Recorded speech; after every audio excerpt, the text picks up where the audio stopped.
That's right, guys. A couple of sports that usually fly under the radar are sitting center stage tonight.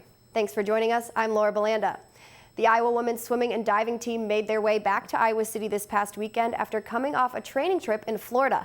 Taylor Brooks was poolside on Saturday and tells us how the team is looking mid-season. 4 meets stand in between the Big Ten Championship for the Iowa women's swimming and diving team. As each weekend provides small steps to that very meet, it's all about progress for this team. And progress was made on Saturday when it was a border battle when Illinois stepped onto the pool deck in Iowa City. How can each meet make us Big Ten champs?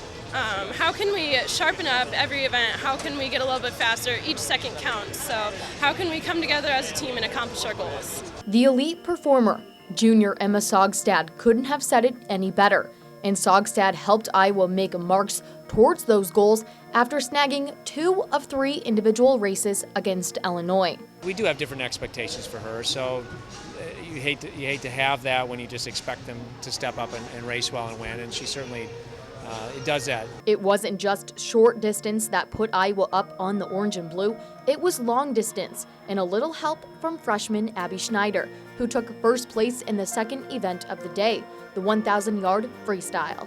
I was happy with the placing in the 1,000, not really the 500, because I mean obviously wanted to win, but I think it's pretty good for right now. We're coming back off a training camp and really hard training right now. 9 of 16 events belonged to Iowa, even with Illinois claiming the last 5 events in racing and diving.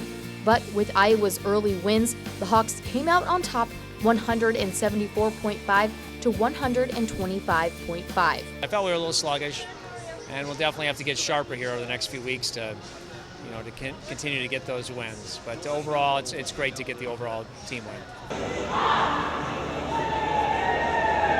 Iowa faces another Big Ten team next weekend when they head to Northwestern. Reporting inside the Campus Recreation and Wellness Center, Taylor Brooks, Daily Iowan TV Sports.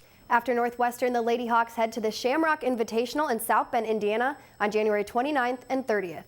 One sport that isn't flying under the radar, though, is Iowa men's basketball. After claiming the 9th spot in the AP Top 25 poll this week, junior Peter Jock was named Big Ten Player of the Week after averaging 19.5 points in Iowa's last 2 games.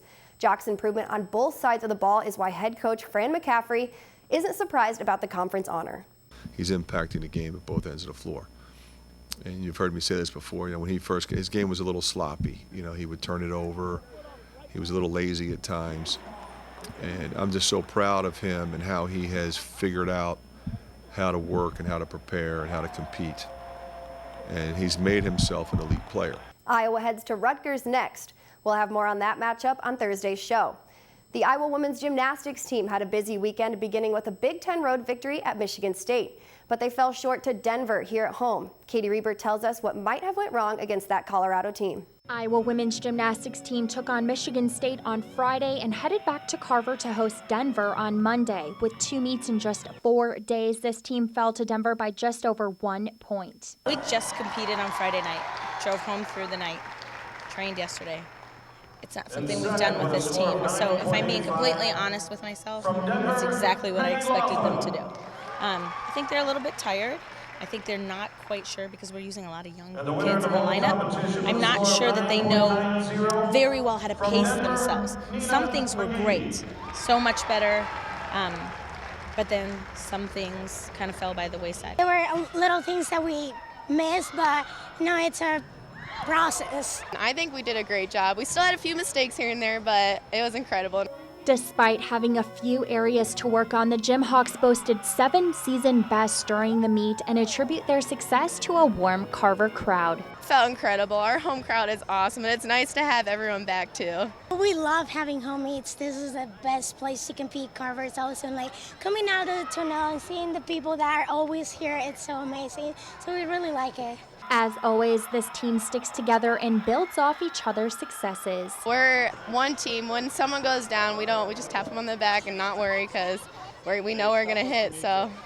From Carver Hawkeye Arena, this is Katie Reber, Daily Iowan TV Sports. This team has another short turnaround as they host Ohio State on Saturday night at Carver Hawkeye Arena. It's all Iowa wrestling tomorrow as we check in with one wrestler who flew under the radar in his high school days, and hear from the team as they get set for another Big Ten opponent on Friday night. That's it from me in the sports studio. Back to you at the desk.